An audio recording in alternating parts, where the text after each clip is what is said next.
On second down, Wilson. Pressure comes, and Wilson's going to go down.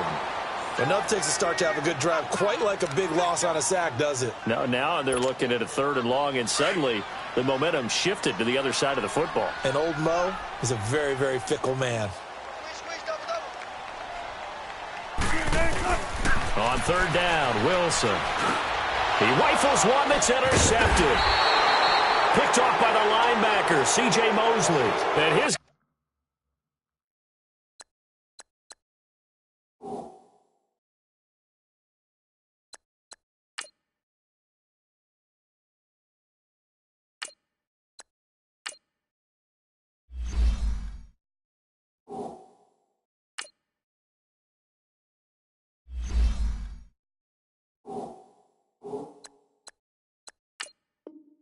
Guys are going to get the football at their own 47-yard line. Jackson and the Ravens come up now 1st and 10 on their side of midfield at the 47. They'll run it here. This is Buck Allen. And he is met quickly in the backfield. Down he goes, folded like a lawn chair. It'll be a loss of 1, and that'll bring up a 2nd and 11. After the loss to start out, here's 2nd and 11. Detroit! Off the play fake, here's Jackson. And he's got his man on the out route. And he is down deep into Seattle territory. It's a big play there for Baltimore. 49 yards. There will always be a place for methodically marching the ball downfield. But when you can pick it up in big chunks and strike like that, have explosive plays, that's often the difference in winning and losing. Those types of plays that can knock a defense off balance, that'll drive the team towards a victory. And this is going to result in losing yardage. They're driven back to the 8-yard line. It's a loss of 2 there, bringing up 2nd down. On 2nd down, here's Jackson. He's got the hook up to John Brown to the right side. Call that a loss of 5 yards on the play. And that'll make it 3rd and goal. When you lose that kind of yardage on a pass play, you often expect it to be a sack. But that wasn't the case there. They completed the pass. Probably would have been better off just dropping. And he'll take it into the end zone for a Ravens touchdown. Michael Crabtree, a 12-yard touchdown grab. And the Ravens have taken the early lead. Those are the touchdowns that aren't just scored on Sundays or on Monday night. Those are the ones that are scored during the week because they had that preparation and a great route run. Oh, I love that observation because you don't just roll out on game day and say, okay, go run this route and let's get it done. That means exactly what you said. The practice had to occur beforehand, which led to the timing, which led to the touchdown. As Seattle takes a field again here, let's look at what they've done recently. 2 straight wins. Now they're at 6 and 5, and a lot of people were talking, hey, rebuilding year for the Seahawks. This doesn't look like a rebuilding year. No, it certainly does not. And think about what they have on their schedule now that they're on this little bit of a run. Trying for Brown, and it's intercepted. Picked off by Marlon Humphrey. And they'll take over inside the 45 at the 44-yard line. Well, they didn't exactly show patience there, did they? Just down a score, they come out firing right away and compound things by throwing an interception. They put their defense in a really tough spot. Now Allen. And he'll lose yardage on the play back at the 45-yard line. It's a loss of a yard there, and now 2nd down. I know when I was a kid, I always got real excited when I saw those lateral-type runs. But the best backs that made it happen, they put a foot in the ground and just go. That didn't happen there. That play got swallowed up. Here we go now. On 2nd down, Jackson. And that'll be incomplete. He was looking for Nick Boyle that time. And that'll make it 3rd down. The turnover put him in great field position. They don't want to squander it with 3rd down coming up. No, not at all. And you know what else you do? You make your defense mad. Yeah. They got you the football, gave you a great opportunity. You got to cash in and get some points. Pressure comes. He's taken down by the Seahawk defense. And their inaugural sack of the game coming from an unlikely source. You mean it wasn't a linebacker? It wasn't a defensive end? It was somebody like you. Oh, my goodness. Yeah, that's a surprise for the offense. That's not what they normally get when they think about pressure. Now this is fielded in the end zone. Officially, that'll go as a 52-yard punt. Not too shabby. And it'll be Seahawk football as they take over deep in their own territory. And the Seahawks get ready to trot out on the field. And it's been a miserable start for them offensively, obviously. 2 drives, 2 interceptions. And this is where you have to know your quarterback and know how you actually have to reach him. Do you do it with a little bit of humor? Maybe you break the ice a little bit like, hey, didn't we practice in that colored jersey all week? Not the one that you're throwing it to? Or maybe you have to be stern with him. But whatever it's going to take to get the message, it has to be done. He's putting the game in jeopardy. Now here's a pass on first down that's knocked away and incomplete. Anytime a ball's thrown in the middle of the field and it's popped up in the air, I expect someone to catch. It doesn't matter whether it's offense or defense because there's usually a great amount of bodies in that part of the field. In this case, no one came up with it. So now 2nd and 10 after the incompletion on first down.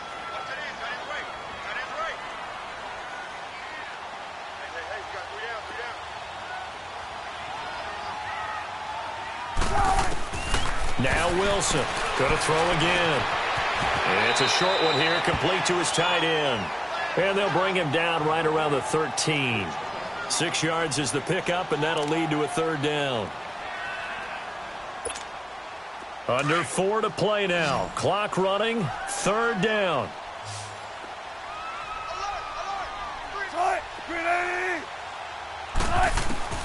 From the shotgun, Wilson. And it's a short one here, complete to the tight end. And able to get it across the 20 before they get to it. Call it a gain of 10, and they pick up the first. I got a kick out of that one, partner. You and I talk often about trying to hide receivers in certain situations. But a guy of his size, can't really hide him. But the tight end drag route, definitely an effective way to sneak him across the formation for an easy completion and a first down. Throwing now, Wilson on first down. And Wilson's going to be intercepted a 3rd time. Picked off at the 30. And he's going to return it to the 21-yard line. You hear me laughing, partner, and I'm not laughing at the situation. But sometimes you just get yourself into a rut. It's hard to shake yourself out of it.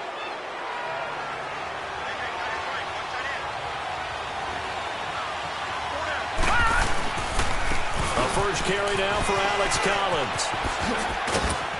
And he's going to push his way down to about the 12. 9 yards is the pickup there, and they'll have a 2nd and 1. Despite the blitz, they're still able to pick up a nice solid gain. The disadvantage of blitzing often alters the normal spacing and run fits and leaves creases like they were able to exploit right there. Now Jackson on 2nd down. And this play gets blown up. They'll lose yardage back at the 17. That'll go as a loss of 5. And that's going to lead to a 3rd down. Now Jackson. Escape. And he's going to have to eat this one as down he goes. K.J. Wright in there to drop him for a 4-yard loss. And it'll be 4th down. So on 4th down, here's the Ravens Pro Bowl kicker Justin Tucker out onto the field. From the right hash, it's a 38-yard attempt.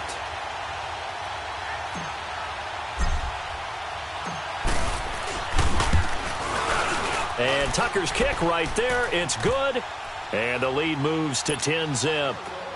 They got the interception, but very little movement after, and that forces them to settle for 3. And it does feel like settling when that happens, doesn't it? It certainly does, but we got to give a lot of credit where it's due, and that's to the defense because they ran onto the field. This is what we call sudden change, right? Interception, you got to go put out the fire, and they did, holding them to a field goal. Here come the Seahawks now, set to take over on offense. They are looking to make a bit of a 180. They are sputtering right now.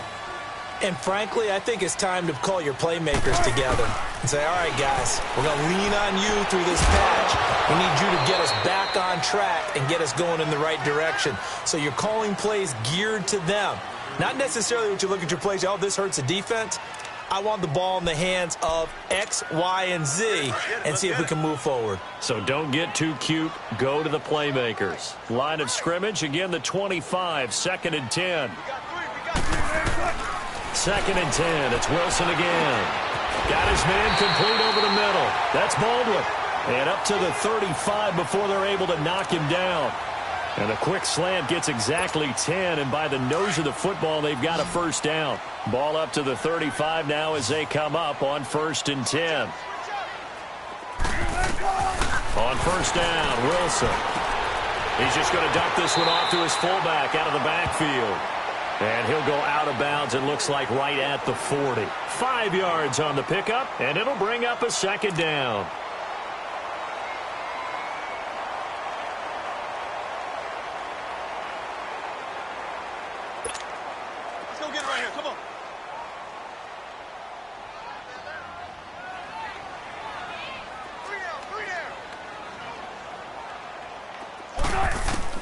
Throwing again here, Wilson. And that one almost intercepted. Far too loose with the football here. Nearly a 4th pick. And it's 3rd down. Defensively, Charles, they continue to really limit this offense as far as yardage goes. Yeah, you're exactly right. They've been assignment sound, staying in their lanes, keeping proper leverage, and communicating well, too. They come up now 3rd and 5 following the incomplete pass. To throw again is Wilson. And he's got his target. That's Moore. And he's got a first down as he's up to the 48. He's got his first catch here before halftime, and it goes for a first down. Wilson now 8 of 15 through the air, but it's 1st and 10 here. Wilson will throw again. Firing quickly here, and that's complete. And he's able to get this one down to the 40-yard line. They give him 13 yards there on the play and a fresh set of downs. Now Wilson. And a quick throw here. That's complete. Now the Seahawks going to use the first of their timeouts as they get the stoppage with a little over 50 seconds to go in the first half.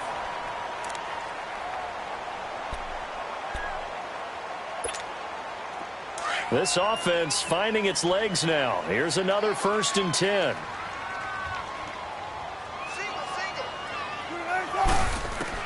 Now Wilson on 1st down. Wide open receiver complete. Now the Seahawks call the 2nd of their 3 timeouts as the clock stops here with 46 seconds remaining in the first half. An inaugural trip to the red zone here for the Seahawks. They have a 1st and 10 at the 13-yard line. Inside the red zone here. They'll look to throw. That's complete right around the 8. And he's able to work it here to the 8-yard line.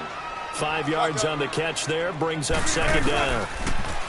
Now it's Wilson. And he is in for the Seattle touchdown. Doug Baldwin from 8 yards out. And the Seahawks able to make this a close game again. The way this one was going, you just got the sense they needed something before half. They've at least got something on the board now. Still trailing, but a good sign. That takes me back to our preseason tour of NFL camps. You remember we talked with that one coach who said his emphasis this year was scoring in the last 2 minutes of a half, heading into the locker room. This hits it right there. Take that momentum, take that good feeling, and take the locker room, regroup, and start over. They got it here. They did indeed. A lot of football, full half to be played. This is taken about 7 yards deep.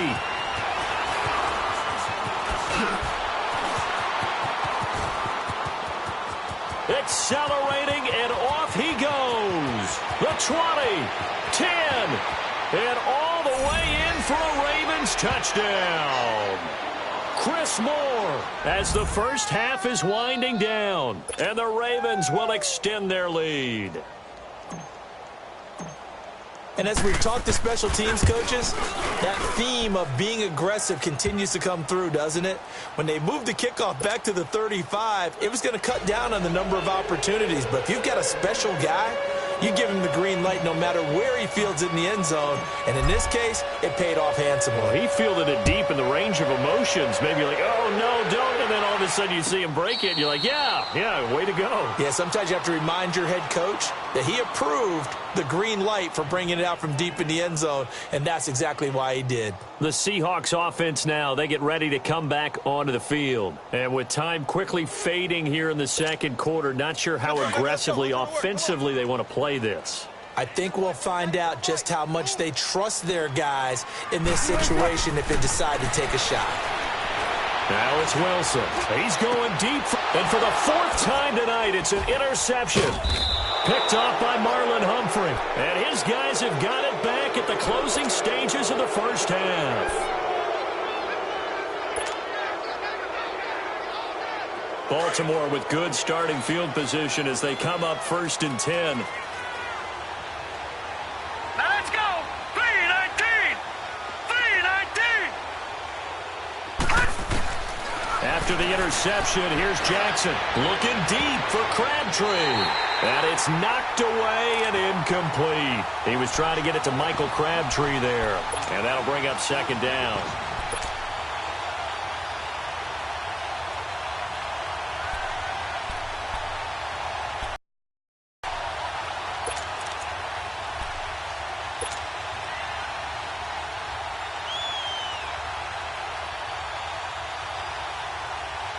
Ball on the 42 as they come up 2nd and 10.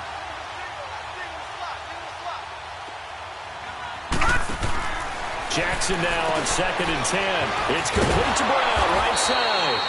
And he'll be brought down right at the 45-yard line. And with just 1 second remaining in the first half, they'll call the timeout. The Ravens on 3rd down. Just 1 for 3 thus far. This is 3rd and 7.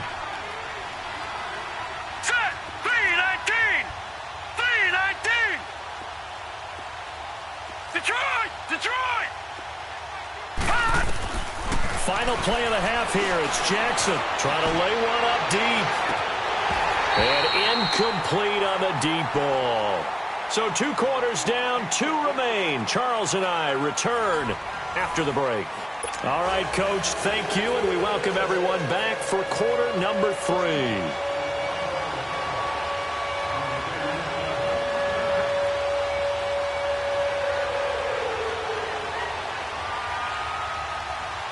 The Ravens ready to receive it, and they've got the lead as well as we resume play in the second half. Well, I guess they felt like they needed something to get them going. Maybe you wait for this type of a play, but they try the onside kick, and it works. I'm starting to wonder if the analytics coach is starting to get involved in the football nowadays. When you see this type of play made, this type of a risk taken, sometimes there's a different influence that's going into the head coach's ear. Here's Wilson. And it pops free. The collision there jarred the ball loose and brings up 2nd down. Well, CD, looking back to Thanksgiving, we had the typical triple header. Did you enjoy while digesting the turkey and pie? I certainly did, and I think I'm still digesting the turkey and pie. But, you know, you have the traditional ones. You have the Lions who host and the Cowboys who host, and the Lions hosted the Bears this year. And despite the fact the Bears didn't have their starting quarterback, Mitchell Trubisky, how about what Chase Daniel did? They went in there and took the measure of the Lions for the 2nd time in a 3-game span. And then the Cowboys against Washington. I thought that was a terrific game, and Dallas got a much-needed win. Yeah, Amari Cooper with 2 touchdowns, and all of a sudden they're sitting atop the NFC East. Yeah, they're tied with Washington, and they split their season series. So a lot of football left to be played in that division. And, of course, we finished it all up. Atlanta at New Orleans. And how strong and how hot are the Saints? They'll indeed go for it with Wilson. And this is incomplete. The former first-round pick, Marlon.